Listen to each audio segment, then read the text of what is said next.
Excelente. Então, eu agradeço a oportunidade de poder conversar um pouco com os irmãos nessa noite sobre como começar a evangelizar. E, na verdade, o que a gente tem no Novo Testamento é o que a gente chama sobre a grande comissão.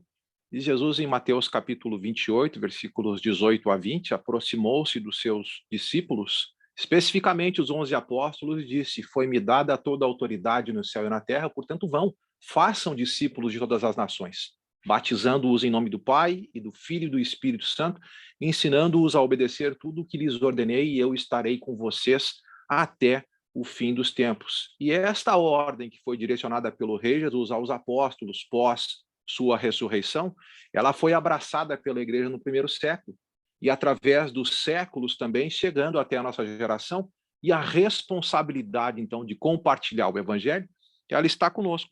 Lembra do que Paulo falou em Romanos capítulo 1, versículos 14 e 15? Ele disse o seguinte: eu sou devedor tanto a gregos como a bárbaros, tanto a sábios como a ignorantes, por isso estou disposto a pregar o evangelho também a vocês em Roma. Como Paulo, a gente precisa entender essa nossa responsabilidade.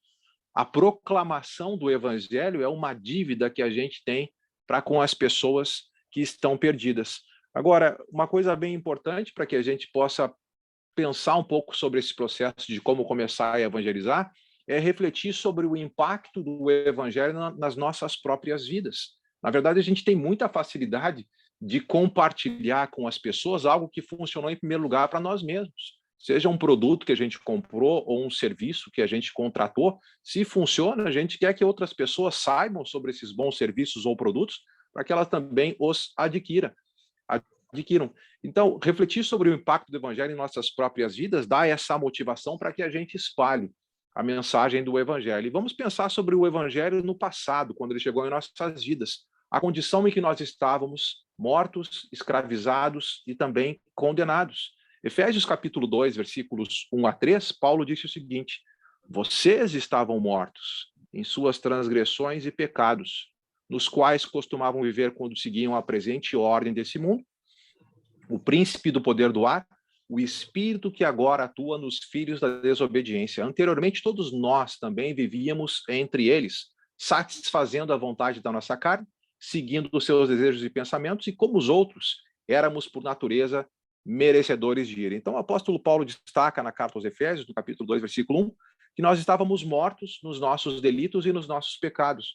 A ideia de um delito é a ideia de um passo em falso, que envolve o desvio do caminho certo. É um ato de rebeldia. Então, aos olhos de Deus, como seres humanos, a gente é rebelde. Também a ideia de pecado significa um erro do alvo. Deus tem a altura de um padrão que nós, como seres humanos, deveríamos atingir, mas infelizmente nós não atingimos o padrão. Então, além de rebeldes, na visão do Senhor, nós somos fracassados. E juntas, essas duas palavras abrangem assim o aspecto ativo e passivo do mau procedimento de cada um de nós como ser humano, os nossos pecados de comissão e os nossos pecados de omissão. E aí, então, Paulo está expressando essa ideia. E o pecado sempre gera morte. A ideia da palavra morte é a ideia de separação. Então, ficamos separados de Deus espiritualmente nessa vida já, e se a gente não resolver o problema do pecado em vida, vai gerar morte eterna e vamos ficar eternamente longe do Senhor. Mas Paulo diz também que nós estávamos escravizados. Há três tipos de forças aí. Versículo 2 e início do versículo 3. Em meu lugar, a gente estava escravizado ao curso deste mundo. Ele diz, segundo o curso deste mundo, todo um sistema de valores que está alienado de Deus, que permeia e domina os não cristãos e subjuga todas as pessoas que estão fora de Cristo ao cativeiro. E a influência do curso deste mundo era, assim, extremamente persuasiva. As pessoas tendem a não ter uma mente própria, elas se entregam à cultura mundana. Basta que a gente entre numa roda de amigos não cristãos e a gente vai ver muito assunto de imoralidade sexual sendo aprovada, muito assunto de incentivo ao materialismo, as pessoas não têm nenhuma perspectiva eterna, viva a vida porque a vida é curta, muitas vezes é o que a gente ouve dos lábios das pessoas, e é um ponto de vista, então, se as pessoas fora de Cristo têm, secular, que repudia a ideia de relacionamento com Deus, e a moral também, repudiando assim absolutos, e nada de moralidade, vale tudo. E nós estávamos escravizados ao curso desse mundo, mas ele disse que também nós estávamos escravizados início do versículo 3, as inclinações da nossa carne. Não tem nada de errado com os desejos naturais do nosso corpo. Deus nos criou com fome e nós comemos para matar a fome. Deus nos criou de tal forma que nós ficamos cansados e, por vezes, nós precisamos dormir para descansar. Deus nos criou como pessoas sexuais e nós praticamos sexo dentro de uma estrutura muito protetora, que é o casamento. Mas quando o apetite pela comida se torna glutonaria, o anseio pelo sono em preguiça e o sexo é pervertido em concupiscência, aí os desejos naturais se transformam em atos pecaminosos.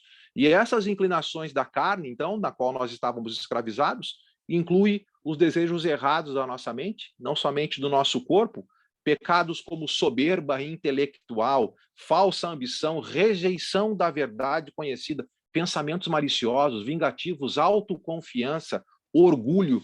Sempre que o nosso ego levanta a terrível cabeça dele contra Deus ou contra os homens, eis aí a carne.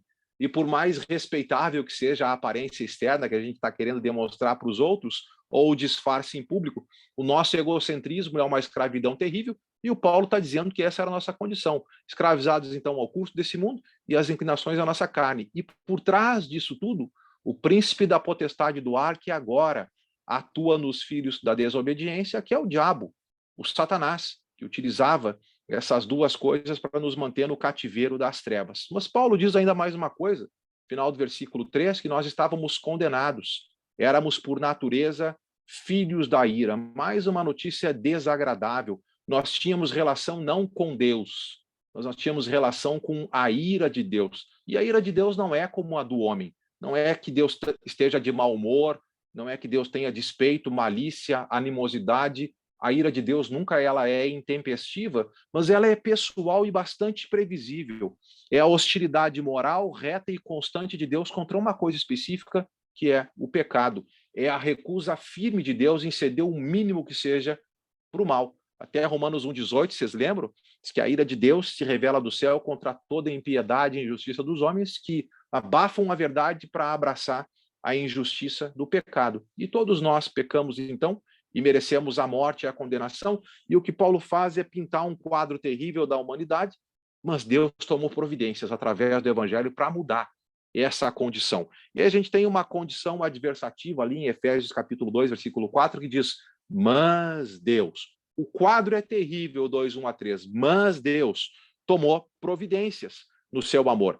E aí, o Senhor, se no capítulo 2, versículo 1, nós estávamos mortos nos nossos delitos e pecados, no capítulo 2, versículo 5, o Senhor nos deu vida.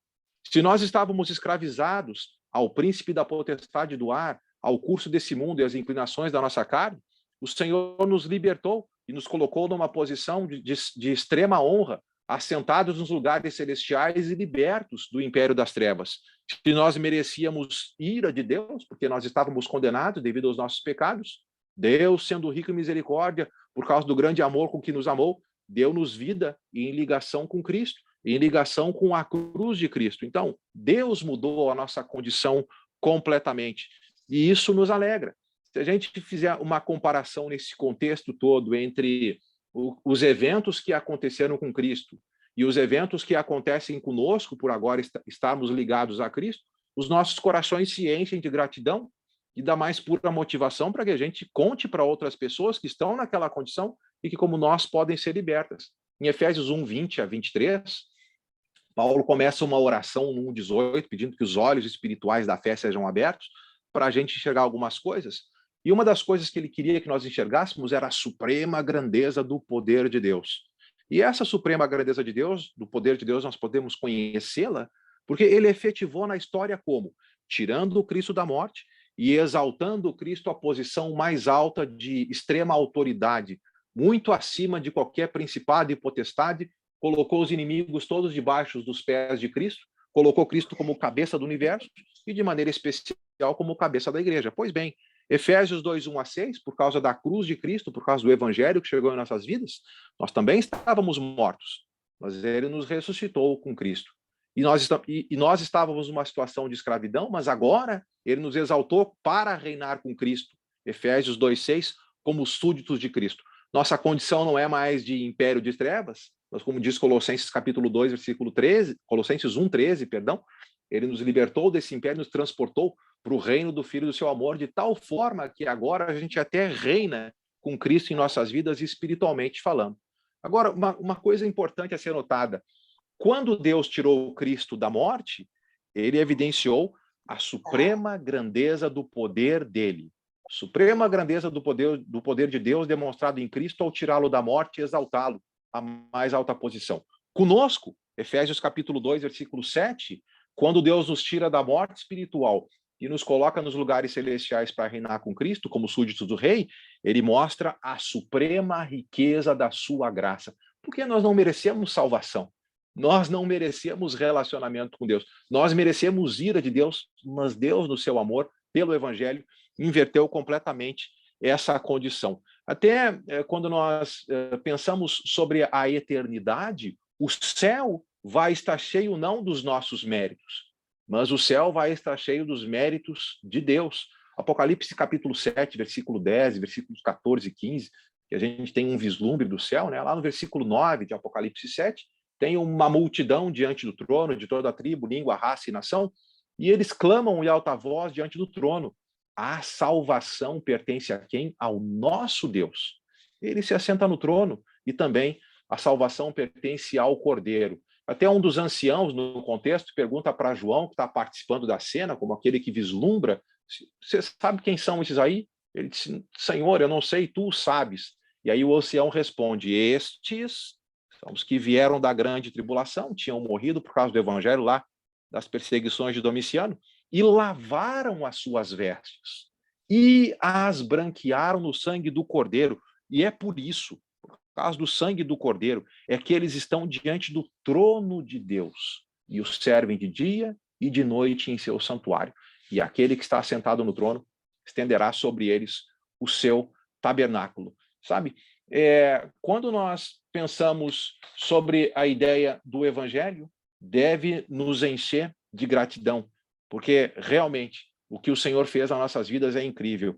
Pensa sobre um paciente que depois de uma cirurgia delicadíssima de sucesso, ele é uma testemunha viva, assim, da habilidade do cirurgião que fez a cirurgia delicada e conseguiu administrar a cura nesse paciente. Assim somos nós, amostras da competência de Deus. Nós somos troféus da graça de Deus que nos alcançou por meio do Evangelho. É algo que a gente vê nessa vida já, mas é algo que nós vamos louvar para toda a eternidade. Até no Novo Testamento, em Romanos capítulo 5, versículos 7 e 8, vai dizer o seguinte: dificilmente tem alguém que morra por um justo.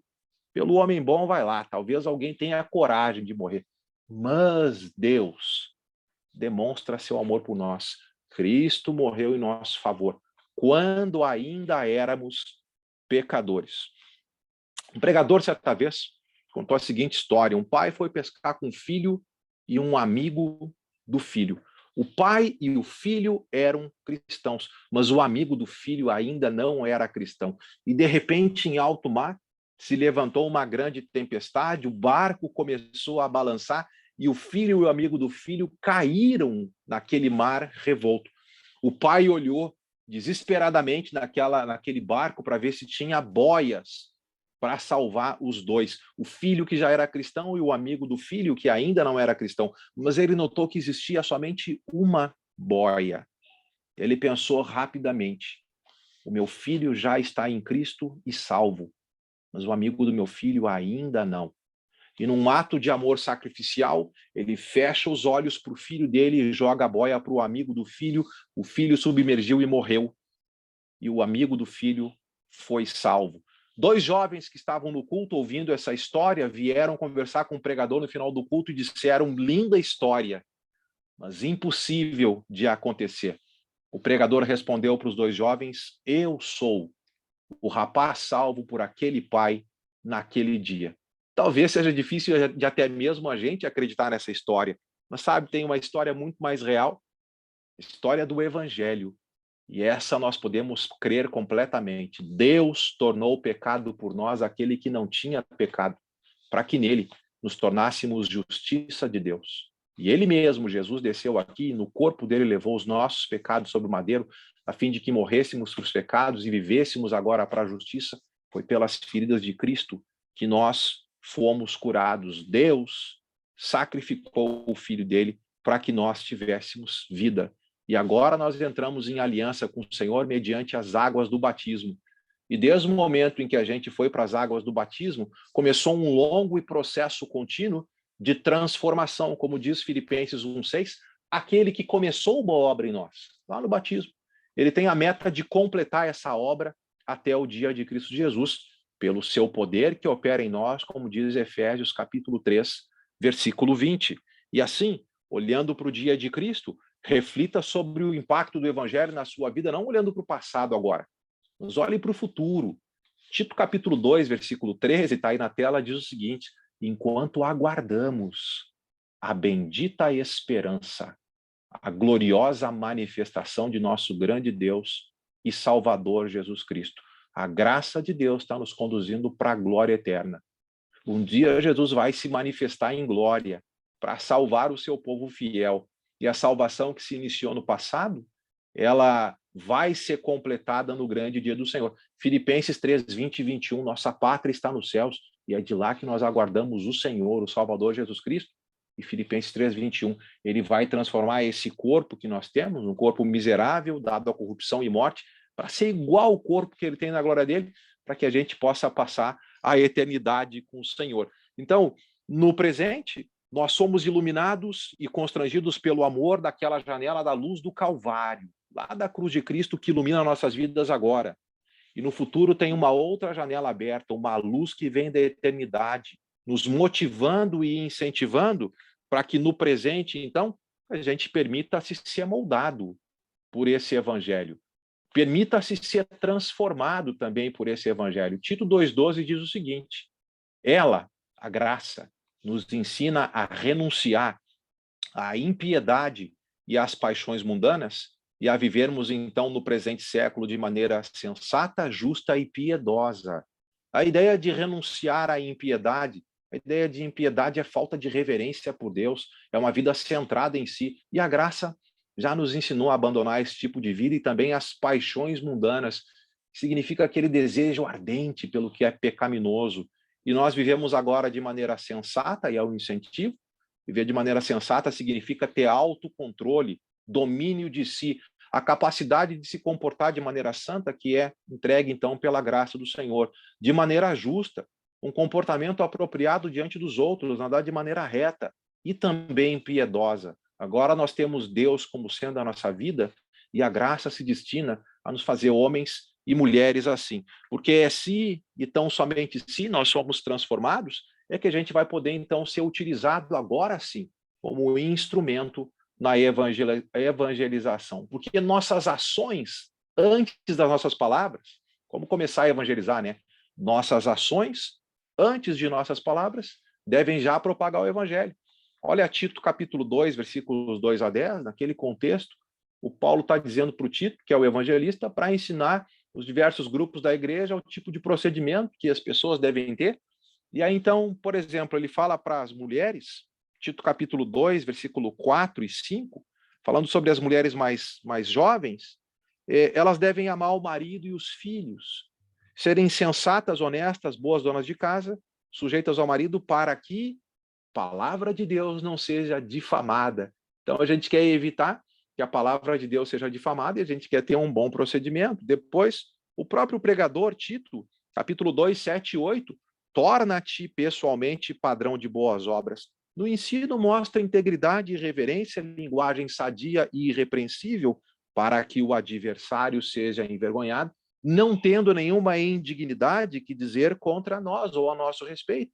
De novo, ações que evitam a acusação ao evangelho. E agora, do lado positivo, 2, 9 e 10, para todos nós que desempenhamos algum serviço no nosso trabalho, quanto aos servos, que sejam em tudo obedientes ao Senhor, dando-lhe motivo de satisfação, não sejam respondões, não furtem, pelo contrário, deem prova de toda a fidelidade a fim de ornarem em todas as coisas a doutrina de Deus, nosso Salvador. Olha, o evangelho é tornado mais belo quando as nossas ações vão à frente, já divulgando o evangelho. E aí, as nossas ações, o nosso procedimento, que brota da graça do evangelho que está nos transformando, chama a atenção das pessoas, e aí então as ações vão levar aos questionamentos. Olha Colossenses capítulo 4, versículo 5. Colossenses capítulo 4, versículo 5. No contexto, até o apóstolo Paulo preso está pedindo que os irmãos orem por ele, para que ele divulgue o evangelho como ele deve fazer. Mas nos versículos 5 e 6, ele está incentivando os irmãos na área da evangelização, e ele diz assim, 4, 5 de Colossenses: portai-vos com sabedoria para com os que são de fora. Um bom procedimento. E aí, nós vamos precisar aproveitar as oportunidades que vão surgir. Por quê? Porque as pessoas vão perguntar, porque afinal de contas nós temos um procedimento diferente das pessoas que ainda estão escravizadas no pecado. E esse tipo de pergunta vai nos permitir pregar daí sim o evangelho em palavras. Olha capítulo 4, versículo 6. A vossa palavra, ao responder, né, seja sempre agradável, temperada com sal, para saberdes como deveis responder a cada um. E aí até o Pedro, na carta dele, em 1 Pedro 3, 15 a 16, com respeito ao testemunho que a gente tem que dar, antes, santifiquem Cristo como Senhor no coração, e aí estejam sempre preparados para responder a qualquer que lhes pedir a razão da esperança que há em vocês, contudo façam com mansidão e respeito. A ideia de Pedro, esteja preparado, esteja com a sua mente pronta para dar resposta acerca da sua fé em Cristo. Se eles perguntarem, afinal de contas, por que você se comporta de maneira diferente? Responda prestando esclarecimentos, de tal forma que as pessoas, os nossos relacionamentos, sejam ajudadas e elas possam se converter a Cristo. Mas bem importante, faça com mansidão e faça com respeito, que é o espírito com o qual a gente vai fazer a coisa, a postura adequada na evangelização. Porque pode surgir nesse diálogo com as pessoas que não são cristãs alguma situação de desconforto e animosidade no diálogo. E aí mantenha a tranquilidade e diga palavras de tal forma que continue atraindo a Cristo, porque nós podemos escorregar nas palavras e manifestar as nossas palavras de uma maneira que dissipe a eficácia que a gente pode ter no processo de apresentar a mensagem de salvação. Então, o encorajamento que fica, meus queridos, ao final dessa mensagem nós estamos em Cristo. Lembra daquela dívida do apóstolo Paulo, lá que ele disse que tinha para com todos? Alguém já pagou essa dívida para conosco. Alguém pregou o evangelho para a gente, como foi bom. Agora está conosco. Vamos pagar a nossa dívida para com os homens e evangelizá-los. Primeiro de tudo, reflita sobre o impacto do evangelho na sua própria vida. E aí, com o seu procedimento, porque o evangelho está te transformando, procure influenciar os outros nos relacionamentos. Suas ações vão provocar questões. E quando as pessoas perguntarem por que você é diferente, esteja pronto para responder. Aí, como diz Mateus 5,16, brilhe a vossa luz diante dos homens, para que, vendo vossas boas obras, eles glorifiquem o Pai que está nos céus. Diga, é Jesus que me transformou. E eu quero que ele transforme sua vida também. Quero te apresentar o Evangelho. Apelo, atraia pessoas para Jesus, mostrando o que ele pode fazer na vida delas, mas através do que ele está fazendo, acima de tudo, em primeiro lugar, na sua vida. E aí um incentivo, faz uma lista aí de 10 amigos que ainda não estão salvos. Estabeleça como meta influenciá-los para a salvação mediante o evangelho. Faça-o em palavras, mas, acima de tudo, embelezando o evangelho através das ações, porque as ações provocam questões. E as questões vão te permitir falar do evangelho. Eu agradeço a oportunidade de